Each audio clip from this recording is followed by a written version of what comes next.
Bismillahirrahmanirrahim. Sudah dipencet tadi? Assalamualaikum warahmatullahi wabarakatuh.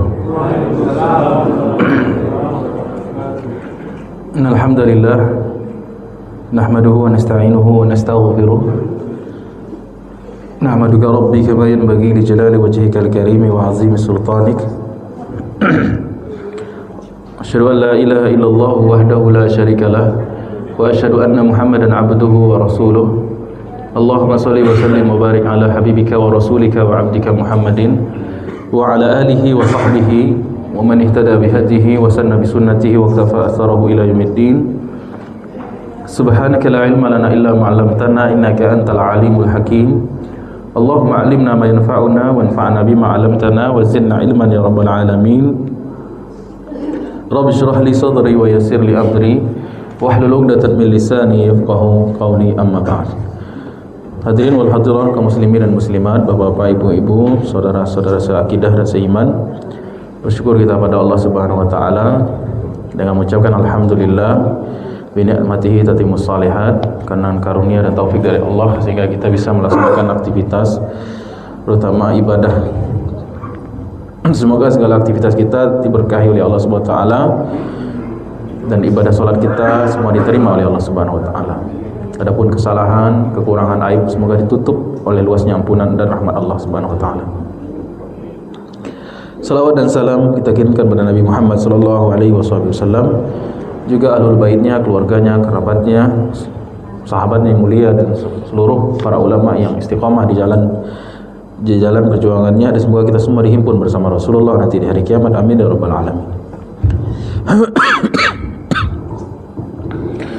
Kita akan lanjutkan mengkaji hadis yang ke-9, hadis Tasi', yaitu yang diriwayatkan oleh Abi Hurairah radhiyallahu anhu. Abdurrahman bin Sakhar radhiyallahu anhu qala, dia berkata, sami'tu Rasulullah sallallahu alaihi wasallam yaqul, saya mendengar langsung Rasulullah sallallahu alaihi wasallam berkata, ma nahaitukum anhu fajtanibuhu wa ma amartukum bihi fa'tu minhu mastata'tum. Apa saja yang kuperintahkan, apa saja yang aku larang kamu daripadanya, maka jauhilah. Dan apa saja yang telah aku perintahkan kepada kalian, maka lakukanlah menurut kadar kemampuan masing-masing. Fa inna ma ahlakal ladzina min qablikum kasratu masailihim wa ikhtilafihim ala anbiya'ihim. Dan adapun sebab binasanya umat-umat terdahulu sebelum kalian adalah banyak bertanya dan berselisih atau menentang dengan nabi-nabi yang diutus kepada mereka. Hadis ini diriwayatkan oleh Imam Bukhari dan Muslim. Kita sudah singgung sedikit pada pertemuan sebelumnya bahwasanya Rasul sallallahu alaihi wasallam menjelaskan agama itu apa. Agama itu adalah apa yang Allah turunkan kepada Rasulullah sallallahu alaihi wasallam berupa perintah untuk dikerjakan pertama, dan kedua berupa larangan untuk ditinggalkan. Ya. Dan bagian agama yang ketiga adalah bersabar terhadap takdir Allah Subhanahu wa taala. Jadi seorang muslim akan menghadapi tiga hal. Yang pertama, dalam beragama, yang pertama menjauhi apa yang dilarang oleh Allah, kemudian apa yang disuruh dikerjakan, dan sabar dalam ketetapan takdir Allah Subhanahu wa taala. Baik, kemudian Nabi sallallahu alaihi wasallam menjelaskan yang pertama, yaitu ma nahaitukum anhu fajtanibuh. Apa yang aku larang kalian daripadanya, maka ijtanibuh, jauhilah. Bermakna perkara haram disebutkan di awal karena ini yang paling berat. Disebutkan dalam banyak asar, di antaranya hadis Rasulullah SAW mengatakan, tinggalkanlah yang haram fatakunu a'badin nas, kamu akan menjadi orang yang paling baik ibadahnya. Kemudian kenapa untuk yang haram Nabi sallallahu alaihi wasallam mengatakan fajtanibuhu, jauhilah, sedangkan untuk kata perintah Nabi mengatakan fa'tu minhu mastata'tum, kerjakan sekedar kemampuan atau sesuai dengan kadar kemampuan. Disebabkan dalam meninggalkan larangan tidak perlu usaha, sedangkan dalam melakukan sebuah amalan maka perlu usaha, dan kadar kemampuan seseorang itu berbeda-beda. Kemudian kita sampai pembahasan kemarin, fa'tu minhu mastata'tum. Maksudnya ialah Allah Subhanahu wa taala disebutkan dalam Quran, la yukallifullahu nafsan illa wus'aha. Sesungguhnya Allah tidak membebankan hambanya kecuali sesuai dengan kadar kemampuannya. Ya. Bahkan dalam dalam pembahasan usul fikih, para ulama menjadikan ayat dan hadis ini menelurkan diantaranya banyak kaidah-kaidah fikih. Di antaranya al-masyaqqatu tajlibu taysir.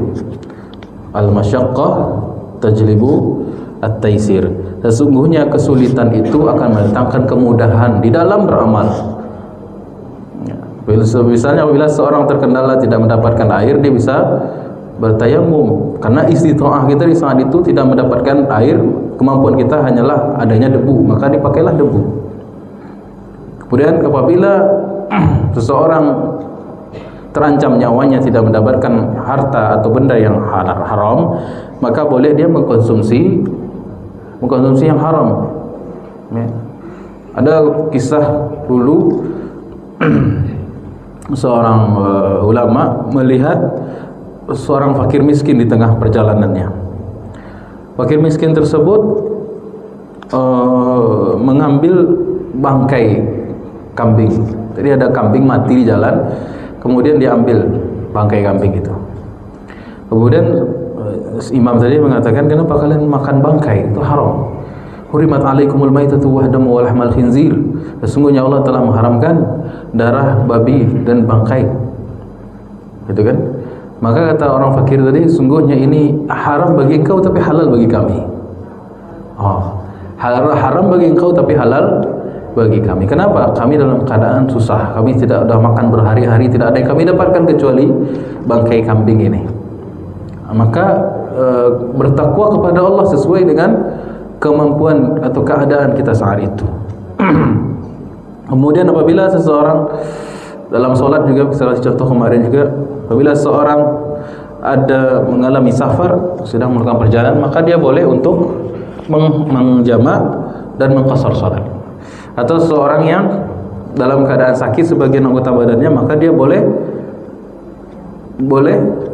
tidak melakukan berbagai rukun dalam solatnya.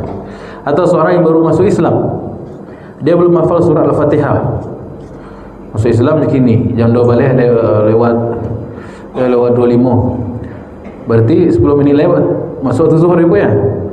Maka waktu yang 10 menit itu hanya sempat tuh mandi wajib, untuk berwudu, belajar wudu sekilat gitu kan. Lalu dia meniru-niru gerakan orang sholat, sementara sholat sudah wajib bagi dia. Maka apakah wajib dia baca Al-Fatihah? Di saat itu tidak wajib. Di saat itu dia mendapatkan keringanan. Maka apa yang dia baca? Maka Rasulullah mengajarkan faqulu subhanallah. Maka bacalah subhanallah, alhamdulillah, Allahu akbar. Selama diulang 7 kali sesuai dengan kadar surah Al-Fatihah 7 ayat. Atau seorang yang baru masuk Islam setengah jam, dia baru hafal sampai Maliki Yaumiddin, ya sudah sampai Maliki Yaumiddin. Alhamdulillah, bismillahirrahmanirrahim, alhamdulillah, rahmanirrahim, maliki yaumiddin.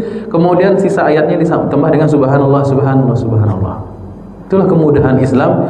Maka dikatakan Rasulullah, fa'tu bi minhu mastata'tum. Maka lakukanlah sesuai dengan kadar kemampuan. Ya. Tetapi juga tidak mendatangkan hal-hal yang aneh gitu kan. Ya. Misalnya kemampuan kita sholat subuh 1 rakaat rasanya Ustaz, tidak bisa, harus 2 rakaat. Salat zuhur 4 rakaat, tidak boleh diskon lagi. Yang diizinkan itu sesuai dengan kaidah. Apabila misalnya dia tidak sanggup untuk berdiri, maka dia boleh duduk. Tidak sanggup duduk boleh berbaring. Tidak sanggup berbaring boleh dengan isyarat kepala, dengan isyarat mata. Kalau tidak sanggup juga isyarat mata, disolatkan lagi. Kemudian jadi Islam dibangun oleh asas memudahkan, tapi bukan bermudah-mudah. Ad-dinu yusrun, Rasulullah bersabda, sungguhnya agama ini mudah, ya. Yassiru wa la tu'assiru. Mudahkanlah urusan agama ini, jangan kalian persulit. Terkadang ada orang yang ditanya kenapa tidak sholat, tidak hafal niatnya Ustaz. Kok tidak hafal niat? Memang harus ada, niat itu wajib. Niat wajib dalam hati tapi tidak dilafalkan. Lafal hanya membantu saja dalam mazhab Syafi'iyah sebagian. Kenapa tidak sholat zuhur, tidak hafal niat sholat zuhur? La haula wala quwwata illa billah. Siapa yang mengajarinya nih? Tanggung jawab dulu siapa yang ngajarinnya. Bahwasanya harus orang sholat itu harus membaca niat. Yang mewajibkan itu ialah menanamkan niat dalam hati sebelum takbir. Kenapa tidak sholat pakaiannya kotor? Emang pakaian kotor itu menyebabkan sholat tidak sah? Kalau pakaiannya bernajis baru tidak sah. Tapi kalau kotor, debu, karena oli, misalnya karena oli, karena debu, atau karena lumpur sedikit, apakah tidak sah sholatnya? Sah sholat tidak, maka dia tetap sholat. Mudahkan pada perkara sholat itu. Maka bagi dai harus memperhatikan itu, terutama orang yang baru-baru masuk Islam. Jangan persulit. Orang baru masuk Islam ajarkan yang simpel-simpel. Takbiratul ihram, Allahu akbar, Al-Fatihah sudah, belum hafal ayat tak apa, ruku, yang penting tumakninah. Simpel sekali sholat itu sebenarnya. Kemudian kata Nabi, fa inna ma ahlakal ladzina min qablikum kasratu masailihim wa ikhtilafihim ala anbiya'ihim. Ingat suara ya, hemat-hemat Pak Ibu. Kata Nabi selanjutnya menutup hadis ini, sesungguhnya fa inna ma di sini ada dua bentuk i'rabnya. Yang pertama ma nafiyah, bermakna seluruh kaum-kaum terdahulu itu dibinasakan dengan sebab dua ini, itu maknanya.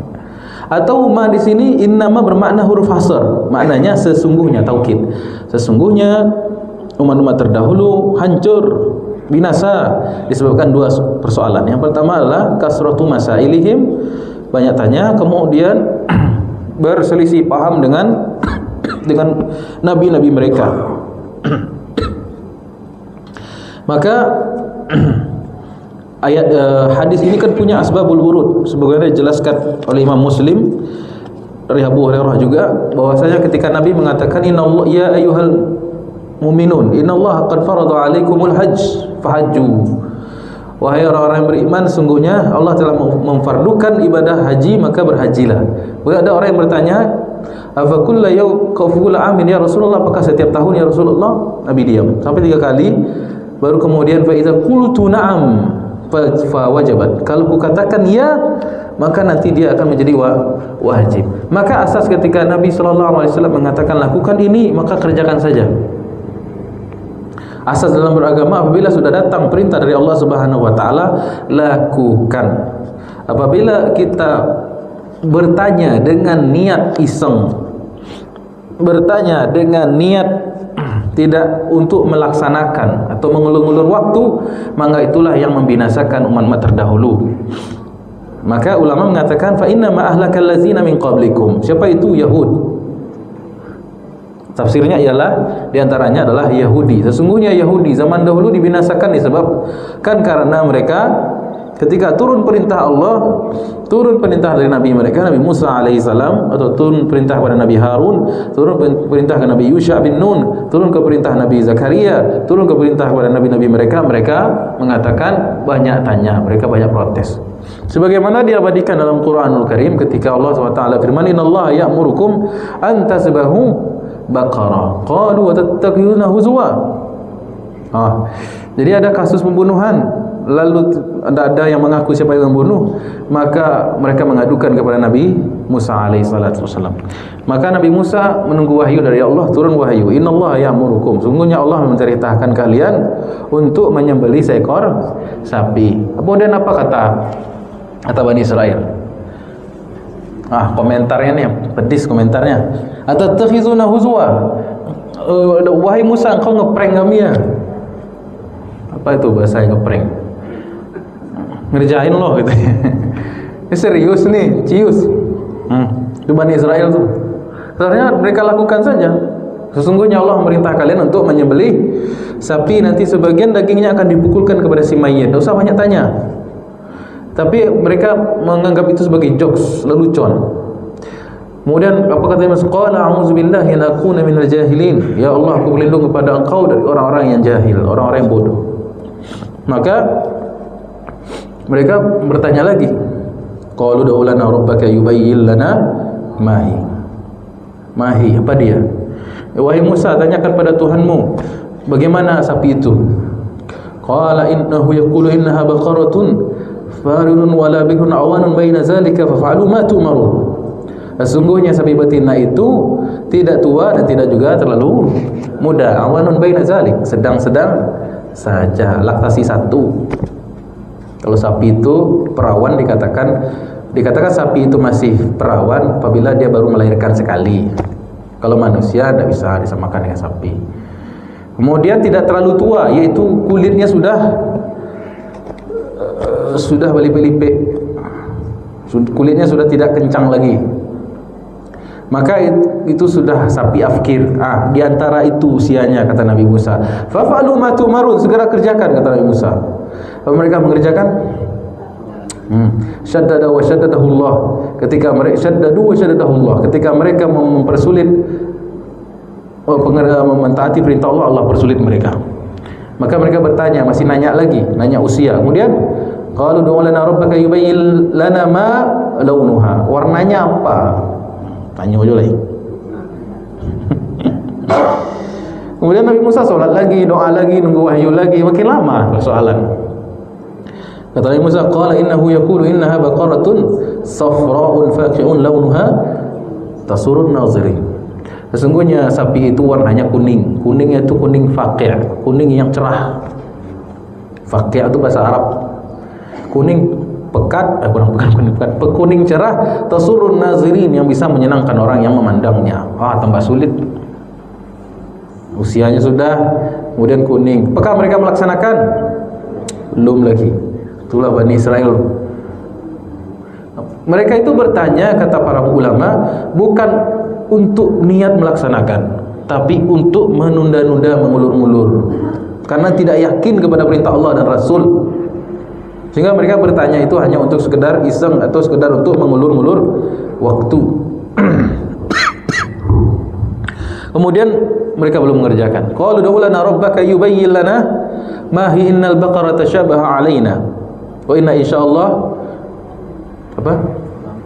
la muhtadun. Mereka masih bertanya, bagaimana hakikat daripada sapi itu, wahai Musa? Sesungguhnya kami kesulitan mencari sapi itu. Tashabaha alaina.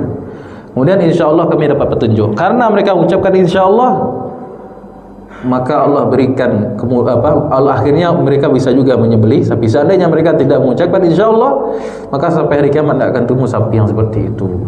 Qala ud'u lana rabbaka yubayyin lana qala innahu yaqulu innaha baqaratun zalulun tusirul ard wa taskil hars musallamatun la syiyata fiha. Sapi itu mulus, tidak pernah kerja kasar, tidak ada cacat sedikit pun. Maka tambah sulitlah sapi yang dicari tersebut. Maka mereka hanya terselamatkan oleh satu kata, yaitu insya Allah. Kalau mereka tidak ucapkan insya Allah, Allah akan menyulitkan urusan mereka sampai hari kiamat. Maka itulah contoh nyata dari yang diabadikan dalam Al-Quran, makna fa innama ahlaka yuhlik, artinya binasa orang-orang sebelum kalian, yaitu Yahudi, kasratu masailihim, karena dalam menjalankan agama itu banyak tanya yang mana. Di sini ulama membagi-bagi pertanyaan dalam agama. Pertama, pertanyaan yang sifatnya wajib. Jadi bukan berarti bertanya itu hukumnya haram, tidak semua bertanya itu jelek. Maka ada dalam Al-Quran Allah Ta'ala firman, fas'alu ahla zikri in kuntum la ta'lamun. Maka bertanyalah kepada pakarnya jika kamu tidak mengetahui. Allah suruh malah. Itu pertanyaan yang sifatnya wajib apabila artinya seorang muslim ingin menanyakan suatu perkara yang wajib fardu baginya sebagai seorang muslim itu dilaksanakan. Orang kalau ingin menjalankan perintah Allah tentu perlu ilmu, dan ilmu ini didapatkan dengan belajar. Salah satu metode belajar itu adalah bertanya. Maka Abdullah bin Abbas ketika ditanya, Abdullah bin Abbas bagaimana engkau bisa mencapai derajat keilmuan yang luar biasa? Turjumanul Quran, ahli tafsirnya sahabat. Apa kata Abdullah bin Abbas? Bilisanin saul wa biqalbin aqul. Karena lisan saya rajin nanya, otak saya juga senang berpikir. Jadi malah dipuji itu disuruh oleh Allah Subhanahu wa taala dan dipuji oleh Nabi Muhammad sallallahu alaihi wasallam wanita Ansor. Wanita Ansor dipuji oleh Nabi. Sungguh beruntung wanita Ansor. Wanita Ansor ini siapa sih? Istri-istri para sahabat di Madinah. Jadi wanita Muhajirin, ada wanita Ansor. Wanita Muhajirin istri-istri sahabat yang dari Mekah hijrah ke Madinah, sedangkan wanita Ansor istri-istri atau kaum perempuan yang ada di pribumi Madinah, ya, pribumi Madinah. Kenapa ya Rasulullah? Karena mereka tidak malu bertanya persoalan rumah tangga, persoalan-persoalan yang sensitif, misalnya masalah haid, masalah cerai, masalah talak, masalah rumah tangga. Mereka bertanya aktif karena memang ingin mengamalkan dan ingin tahu ilmu dan kebenaran itu daripada Nabi SAW dan Ibunda Aisyah radhiyallahu anha. Kemudian itu wajib ain. Pertama, pertanyaan yang sifatnya wajib ain, yaitu wajib bagi setiap individu muslim untuk bertanya mengenai hal-hal yang wajib, yang Allah wajibkan pada dia dalam masalah agama, ya, yang tidak boleh dia tinggalkan. Bagaimana cara wudu? Nanti kalau semua yang nanya itu haram, nanti tidak boleh jemaah yang bertanya nanti. Jadi boleh atau wajib bertanya ain bagi individu yang memang memerlukan sebuah ilmu yang wajib dia lakukan sebagai muslim. Ya, seperti perkara solat, taharah dan lain sebagainya. Yang kedua, wajib.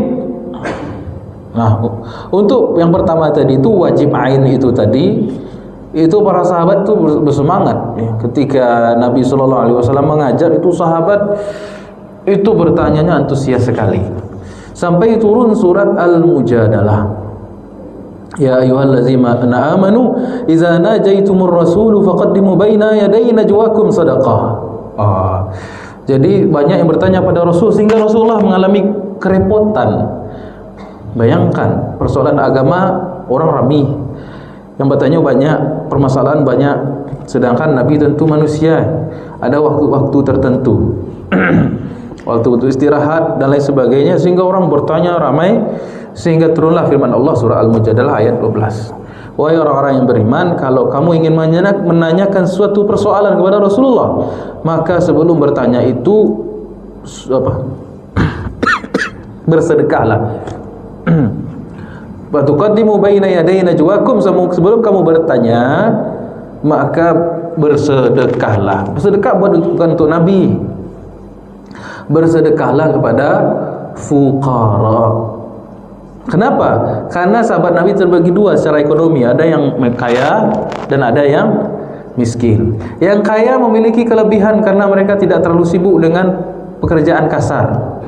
Mereka lebih santai dan mereka lebih banyak waktu bersama Rasul sallallahu alaihi wasallam, sedangkan orang yang miskin sibuk dengan pekerjaannya, jarang bertemu dengan Nabi. Maka untuk menyeimbangkan itu, maka orang yang miskin tadi itu, orang yang kaya tadi diwajibkan untuk bersedekah sebelum mereka bertanya satu persoalan kepada Rasulullah SAW, dan agar Nabi itu berehat sejenak. Karena ayat ini langsung dihapus hukum wajib bersedekah sebelum bertanya, langsung dihapus hukumnya dalam rentang waktu yang sangat singkat. Ada yang mengatakan semalam, ada yang mengatakan sehari, ada yang mengatakan 10 hari. Turun ayat yang ke-13 menasakh alias menghapus ayat yang tadi itu. Apa bunyinya?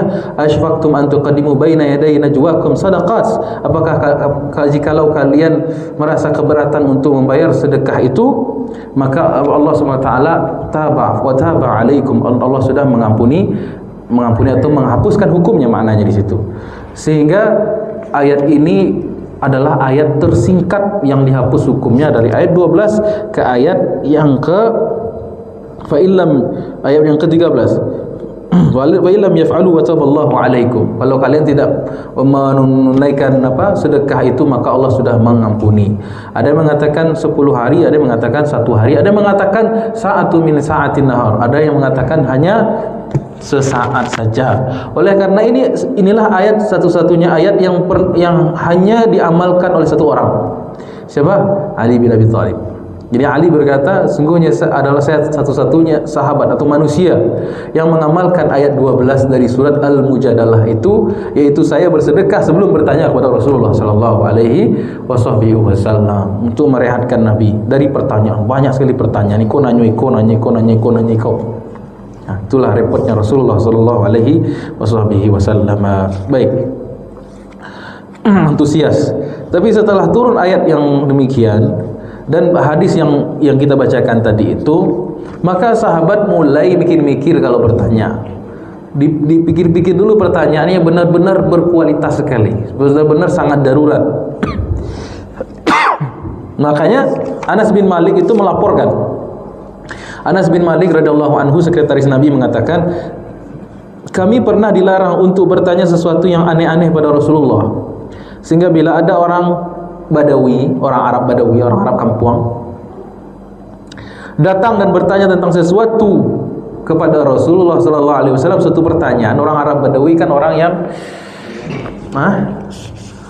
yang kurang lah, pendidikannya kurang, agak ceplas-ceplos, agak belak-belakan. Pertanyaan tuh unik-unik kalau Arab Badawi itu. Dan mereka juga adabnya kurang. Iya.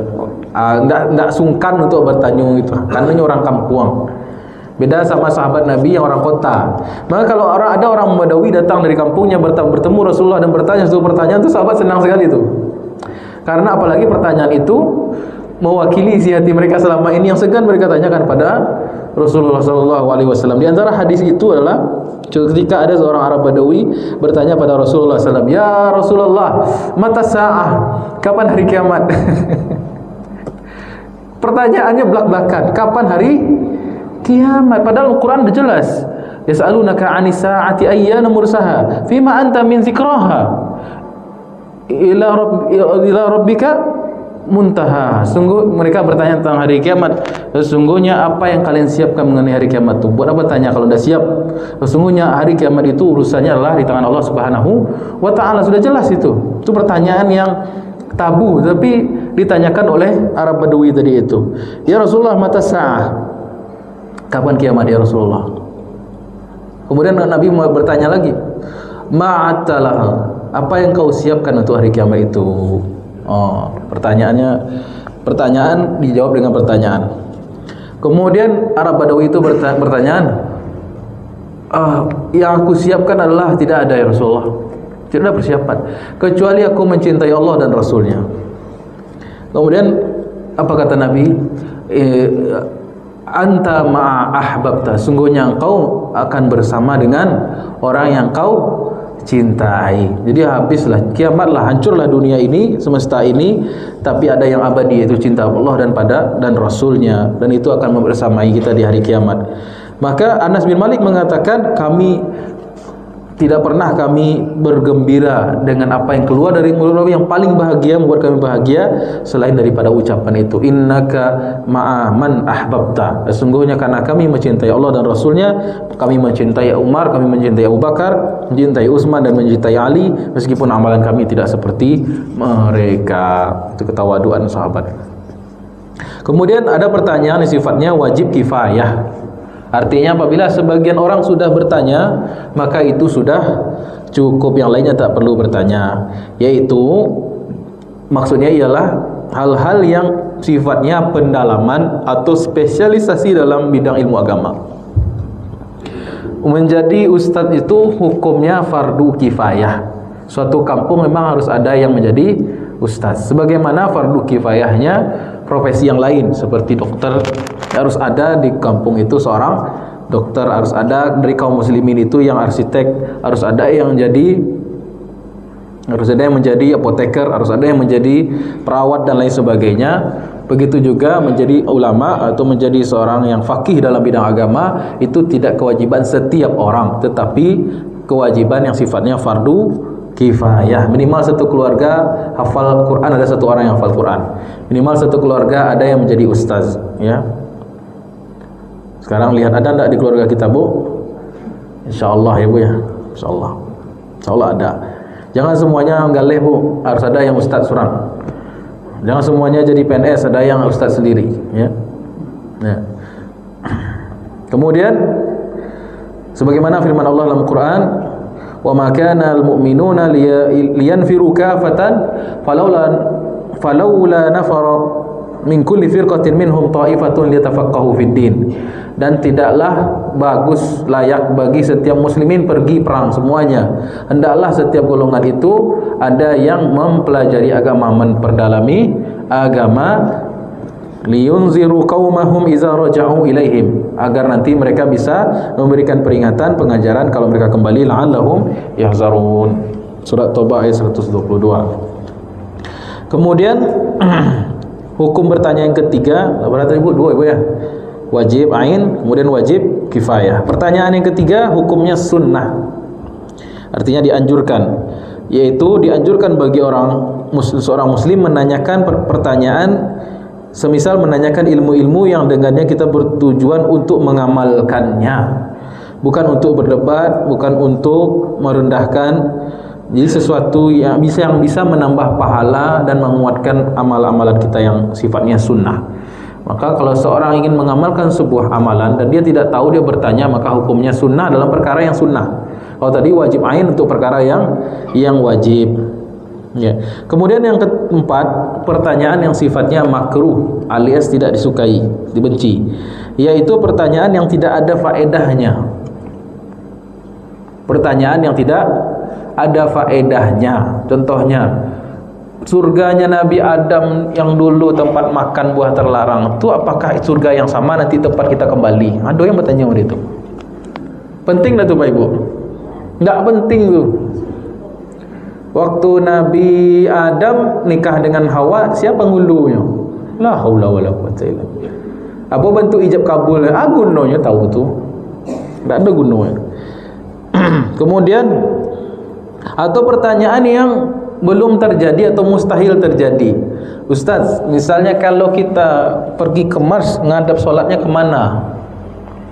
Nanti kalau sampai di Mars, jawab Ustaz tu, tanya lebih ambo. Kalau sampai nanti di Mars, tanya lagi ke saya. Ya. Itu pertanyaannya ada saja. Baik, ada juga pertanyaan-pertanyaan fikih itu yang lucu. Ya, aneh-aneh gitu. Misalnya, apabila ada seorang perempuan yang ukurannya besar, kemudian laki-laki masuk, mohon maaf, ke kemaluannya, apakah mereka berzina? Pernah Ibu tanya seperti itu? Apabila wanita raksasa nih, yang raksasa badannya kadang solahnya, kemudian ada laki-laki tidak sengaja masuk ke dalam kemaluannya, apakah mereka berzina? Nah, itu kan pertanyaan yang aneh-aneh itu. Tak terpikir apa kan? Dulu kami di pesantren bahkan ada pertanyaan demikian tuh. Itu pertanyaan yang tidak ada faedahnya, pertanyaan tidak ada. Karena definisi zina itu apa? Apabila zakar seorang laki-laki kepalanya tenggelam dalam farji perempuan, maka itu definisi zina. Jadi kalau demikian apakah termasuk zina? Jangan pikir lo Bu, Ibu pikir lo.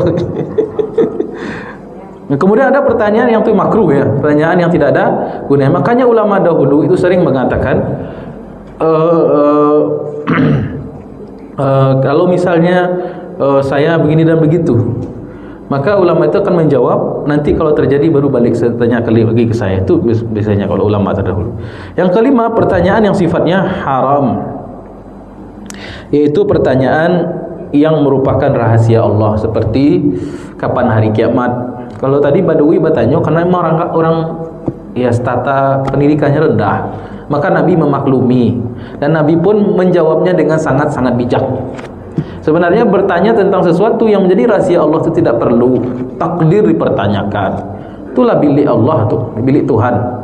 Kemudian masalah kapan ajal, kemudian masalah kapan hari kiamat, itu rahasia-rahasia Allah Subhanahu wa taala. Kemudian yang haram juga pertanyaan yang sifatnya mengolok-olok. Ya, pertanyaan yang sifatnya untuk mengolok, atau bisa juga pertanyaan yang sifatnya untuk menunjukkan kesombongan. Ya, ada pertanyaan jamaah itu kadang-kadang ingin menguji ustadznya untuk dalam ilmu ustadz ke wajib boleh uji. Ini pertanyaan yang sifatnya tidak boleh karena su'ul adab dengan guru. Kemudian pertanyaan yang untuk menyakiti seseorang lain sebagainya, pertanyaan yang haram. Jadi pertanyaan itu ada 5. Yang pertama wajib ain, wajib kifayah, sunnah, makruh dan haram. Sebagaimana pertanyaannya Bani Israel tadi itu pertanyaan yang haram karena sebenarnya mereka tidak niat untuk mengamalkan apa yang Allah dan Nabi-Nya perintahkan, tapi mereka mengulur-ngulur waktu. Baik. Kemudian kasratu masailihim. Dalam sebuah hadis Rasulullah menjelaskan ada 3 hal yang dibenci oleh Allah. Yang pertama qila wa qala, yaitu berita yang tidak jelas. Berita yang tidak jelas kebenarannya. Qila wa qala, katanya ya. Kemudian yang kedua idha'atul mal, menyiakan harta. Rumah dibangun tapi tidak dihuni, itu idha'atul mal tuh. 3 hal yang paling dibenci oleh Allah. Yang pertama tadi apa, Bu? Qila wa qala, kebenaran berita yang tidak jelas. Kadang-kadang WA buka banyak broadcast berita-berita tuh yang tidak jelas kebenarannya. Ya kan, Bu? Masuk grup yang tidak jelas, bahkan grup alumni misalnya, grup apa gitu kan, banyak postingan-postingan yang membingungkan kita persoalan agama nih kadang-kadang. Ya, mudah sekali menjustifikasi seseorang, menjelek-jelekan seorang, atau mengatakan ini haram atau itu boleh segala macam. Maka itulah qila, kategorinya qila wa qala. Begitu juga berita-berita infotainment, semuanya itu ghibah dan semuanya itu qila wa qala, tidak jelas semuanya. Maka bermedia sosial ini perlu fikihnya juga. Ya, makanya dulu di Jakarta itu ada namanya fikih media sosial. Bagaimana kita bermedia sosial sesuai dengan syariat Islam. Kemudian yang kedua qila wa qala, yang kedua idha'atul mal, menyia-nyiakan harta. Baju di Bali, beli baju karena suka, bukan karena butuh. Sudah di Bali habis itu tidak dipakai. Sedangkan banyak orang yang membutuhkan. Sebenarnya di dunia ini tidak ada kelaparan di Afrika. Pernah saya baca survei penelitian, jumlah sampah organik makanan di restoran Eropa itu dalam setahun bisa memberi makan orang-orang di Afrika. Jadi Allah Subhanahu wa taala tidak salah, sudah benar memberikan porsi makanan itu. Yang salah itu manusia. Cuman karena gengsi, cuman karena beli makanan itu karena gengsi, kemudian banyak dibuang. Itu masuk di Arab itu. Orang Arab itu salah satu yang jelek dalam mengkonsumsi makanan itu. Orang Arab itu makan unta utuh, Bu. Unta itu utuh, dipanggangnya namanya unta guling ya. Kambing guling pernah Bu, tapi kalau unta guling lu pernah ada kadang panas soalnya. Itu makan 10 orang enggak habis dibuang. Itu banyak terjadi di Arab tuh. Coba lah oper kasih kotor satu dah, Bu. Jadi Allah Subhanahu wa taala sudah memeratakan rezeki, tapi rezeki itu di tangan orang-orang kaya, lalu orang kaya tidak memanfaatkan harta itu dengan baik dan tidak mau bersedekah, sehingga banyak orang yang kelaparan. Kemudian ada lagi survei. Seandainya rumah-rumah di Eropa yang tidak dihuni itu didatangkan orang Afrika yang tidak punya rumah, maka bisa penuh itu Afrika, rumah-rumah yang ada di Eropa itu. Berarti bukan nggak ada, cuman nggak mau berbagi. Di Jepang terakhir baca beritanya, 9 juta rumah kosong disita oleh pemerintah. Disita bukan artian diambil alih, bukan diambil paksa. Kenapa? Karena banyak rumah tapi tak ada anak lagi. 9 juta Bu rumah, Bu. Perai gini di Jepang, Ibu, ini rumah di Jepang aduh. Nah, ada yang mau mewariskan ibaratnya. Ya. Di kampung Ambo sendiri begitu, Kota Kadang tuh. Kota Kadang tuh banyak rumah kosong. Orang sampai merantau, tapi masih mending Kota Kadang ada yang menghuni. Orang menghuni itu mestinya orang agak-agak jauh lah, sekitar dibayar untuk menghuni rumah itu. Dipakainya kapan? Pas hari raya saja, Idul Fitri. Itu idha'atul mal. Termasuk pakaian yang kita pakai, handphone kadang 3, kadang sampai, tapi gunung nak dur. Kendaraan Orang di jalan nang bocah lihat ada orang barampek balimo baranak pakai becak. Hujan-hujan. Sementara orang kayu punya garasinya kadang lebih kadang pada rumahnya. Di otonya ampe, otonya 5. Kadang setahun sekali keluar ya. Tu sama puan sajanya. Tu mangi-angi sih kadang-kadang. Tu jadi angi-angi saja. Itu termasuk idaatul mal. Agelah kau ustaz cik. Bisa lancar kan? Dakwah ni perlu mobilitas Pak Ibu, mobil dan isi tas. Kita keluar peta aman gitu kan. Jadi idaatul mal ni penyakit, ya, murka Allah Subhanahu wa taala. Jadi mulailah masuk nanti di rumah, lihat-lihat mana barang-barang yang kira-kira tidak terpakai, pakaian kira-kira sumbangkanlah, takutlah dihisab nanti di hari kiamat, ya. Kemudian jangan nambah lagi kecuali memang butuh. Ya, kecuali memang butuh. Kita ni karena memang ini salah kita semua karena kita melihat orang dari kacamata harta dan gengsi. Orang punya iko, akhirnya orang berlomba untuk itu. Itu yang terjadi. Baik, yang ketiga tadi doatul mal sudah. Yang ketiga kasratus soal. Kasratus soal, banyak tanya. Yang pertanyaannya itu yang kategori pertanyaan yang haram dan makruh tadi itu. Bukan pertanyaan yang cerdas, bukan pertanyaan emang butuh, bukan pertanyaan yang ingin diamalkan, tapi pertanyaan untuk mengolok-olok, atau pertanyaan karena ingkar, atau pertanyaan untuk merendahkan dan lain sebagainya. Waqtilafihim ala anbiyaihim, dan pertikaian mereka terhadap anbiya, jamak dari nabi, dan mereka sering ikhtilaf dengan para nabi mereka. Ikhtilaf itu maksudnya sering berselisih paham dengan nabi mereka. Bani Israel ini sangat sering berposisi paham.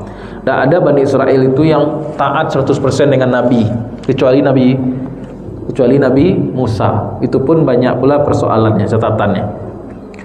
Nabi Harun mereka tidak acuhkan, ya. Nabi Harun kan yang menjaga mereka waktu Nabi Musa mengambil wahyu di Bukit Sinai. Nabi Harun mereka tinggalkan. Nabi Yusha bin Nun mereka protes terus. Nabi Sulaiman mereka fitnah. Nabi Zakaria mereka buru. Nabi Yahya mereka penggal. Nabi Isa mau mereka bunuh. 3.000 nabi mereka bunuh, Bani Israel itu. Tidak ada nabi yang mereka hormati kecuali 2. Yang pertama Nabi Ibrahim, yang kedua Nabi Musa. Itu saja. Selebihnya jelek semua di mata Bani Israel tersebut. Ada perkara yang mereka bikin.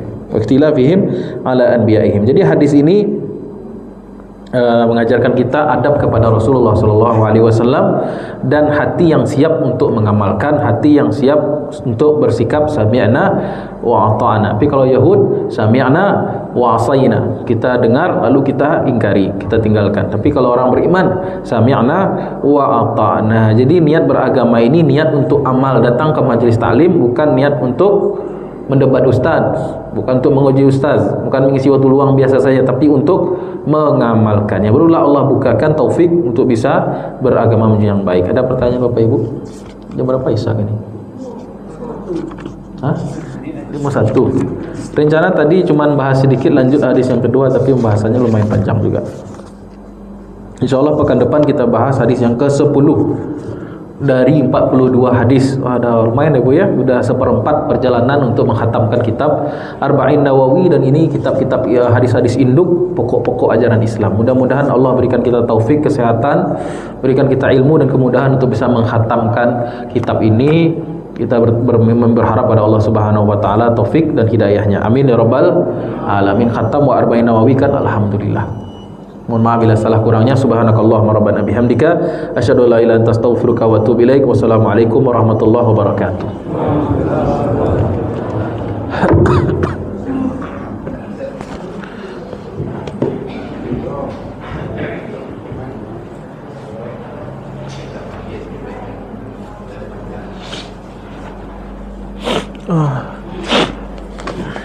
Terima kasih.